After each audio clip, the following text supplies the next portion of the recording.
بسم اللہ الرحمن الرحیم۔ السلام علیکم۔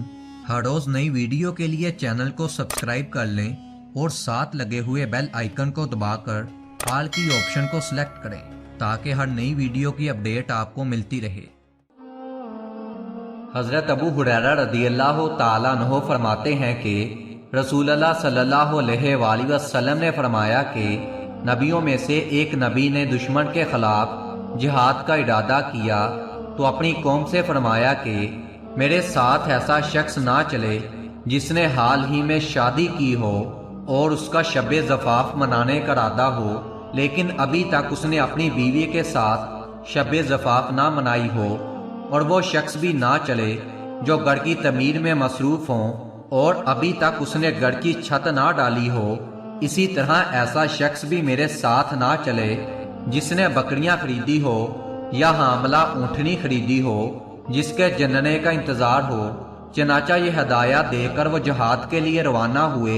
جب اس بستی کے قریب پہنچے جس پر لشکر کشی کا ارادہ تھا تو عصر کی نماز کا وقت ہو گیا۔ انہوں نے سورج کو مخاطب کر کے فرمایا کہ اے سورج، تو بھی حکم کے تابع ہے اور میں بھی حکم کے تابع ہوں۔ اے اللہ، اس سورج کو ہمارے لیے روک دے۔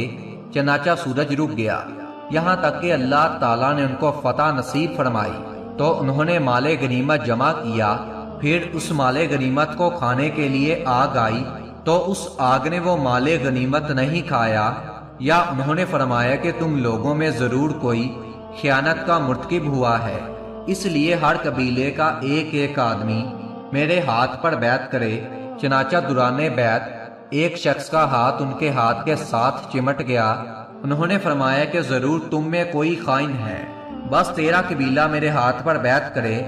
جب بیعت کی گئی تو 2 یا 3 افراد کے ہاتھ ان کے ساتھ چمٹ گئے۔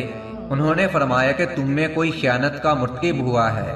چنانچہ وہ لوگ گائے کے سر کے برابر سونے کا ایک سر لے کر آئے۔